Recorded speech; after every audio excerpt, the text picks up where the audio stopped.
കൂടെയുള്ളവർ നിൽക്കുന്നത്. ആ സമയത്തായിരിക്കും ഡോക്ടർ കൂടെ വന്നവരെ വിളിച്ച് പറയുന്നത് ആൻജിയോഗ്രാം ചെയ്യണം എന്ന്. ആ സമയത്ത് അപ്പോൾ കൂടുതലൊന്നും നമ്മൾ ആരും ചോദിക്കുകയോ പറയുകയോ ചെയ്യില്ല. എന്ത് വേണമെങ്കിലും ചെയ്യൂ, ജീവൻ രക്ഷിച്ചാൽ മതി ഡോക്ടർ എന്നേ പറയൂ. അപ്പോൾ ഡോക്ടർ പറയും 3 ബ്ലോക്ക് ഉണ്ട്, എത്രയും വേഗം ആൻജിയോപ്ലാസ്റ്റി ചെയ്യണം. ഒരു ബ്ലോക്കിന് 60,000 വെച്ച് 1,80,000 രൂപയാവും. അത് പെട്ടെന്ന് തന്നെ അടയ്ക്കണം എന്ന് പറയും.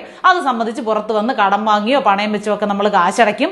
ഒരു രോഗിയോ അവരുടെ ബന്ധുക്കളോ ആൻജിയോഗ്രാമിന്റെയും ആൻജിയോപ്ലാസ്റ്റിയുടെയും CD ചോദിക്കില്ല എന്നുള്ളതാണ്. ആശുപത്രിക്കാർ തരുന്നുമില്ല. നേരത്തെ പറഞ്ഞല്ലോ 3 ബ്ലോക്ക് ഉണ്ടെന്നും അത് നീക്കിയെന്നും. ബ്ലോക്ക് നീക്കാൻ സ്റ്റെന്റ് ആണ് ഉപയോഗിക്കുന്നത്. ഇതിന് നമ്മുടെ രാജ്യത്ത് 7,000 രൂപ മുതൽ 30,000 രൂപ വരെയാണ് വില. ഏത് സ്റ്റെന്റ് ആണ് ഉപയോഗിക്കുന്നതെന്ന് ആരും തിരക്കുന്നില്ല. ഏതാണ് ഉപയോഗിച്ചതെന്ന് ആശുപത്രിക്കാർ നിങ്ങളോട് പറയത്തുമില്ല. അത് ചോദിക്കാനും അന്വേഷിക്കാനും നിയമപരമായി നമുക്ക് അവകാശമുണ്ട്. പക്ഷെ ആ സമയത്ത് അത് ചോദിക്കാനോ പറയാനോ ആരും നിൽക്കില്ല. ഉപയോഗിക്കുന്നത് ഇൻഷുറൻസ് കവറേജ് ഉള്ള സ്റ്റെന്റ് ആയിരിക്കണം. അത് അങ്ങനെ ആയാൽ വലിയൊരു ഗുണമുണ്ട്. അത് പലർക്കും അറിയാത്ത കാര്യമാണ്. ഉപയോഗിക്കുന്നത് ഇൻഷുറൻസ് ഉള്ള സ്റ്റെന്റ് ആണെങ്കിൽ 6 മാസത്തിനകം വീണ്ടും ബ്ലോക്ക് ഉണ്ടായാൽ അത് നീക്കാൻ 1 രൂപയും കണ്ടെത്തേണ്ടതില്ല. 1 വർഷത്തിനുള്ളിൽ ഹൃദയ ശസ്ത്രക്രിയ വേണ്ടി വന്നാൽ പോലും അതിനും 1 പൈസയും ചെലവഴിക്കേണ്ടതില്ല.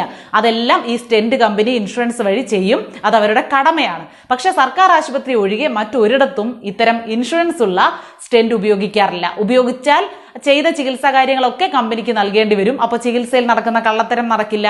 ബ്ലോക്ക് നീക്കാൻ നിങ്ങളിൽ നിന്ന് വാങ്ങിയത് നിങ്ങളുടെ ജീവിത സമ്പാദ്യത്തിലെ പരമാവധി തുകയാണ്. ഒരുപക്ഷെ ഉപയോഗിച്ചതോ ഇൻഷുറൻസ് ഇല്ലാത്ത സ്റ്റെന്റ് ആയിരിക്കും. എപ്പോഴും ആൻജിയോപ്ലാസ്റ്റിക്ക് മുന്നേ ഇൻഷുറൻസ് ഉള്ള സ്റ്റെന്റ് ഉപയോഗിക്കാൻ ഡോക്ടറോട് പറയുക തന്നെ ചെയ്യുക. അത് കഴിയുമ്പോൾ ആൻജിയോപ്ലാസ്റ്റിയുടെ CDയും സ്റ്റെന്റിന്റെ ഇൻഷുറൻസ് ഡീറ്റെയിൽസും ആവശ്യപ്പെടുക. ആശുപത്രികളുടെ തട്ടിപ്പൊഴിവാക്കുക. ഈ ഒരു വിവരം നിങ്ങൾ പരമാവധി ഷെയർ ചെയ്യണം കേട്ടോ.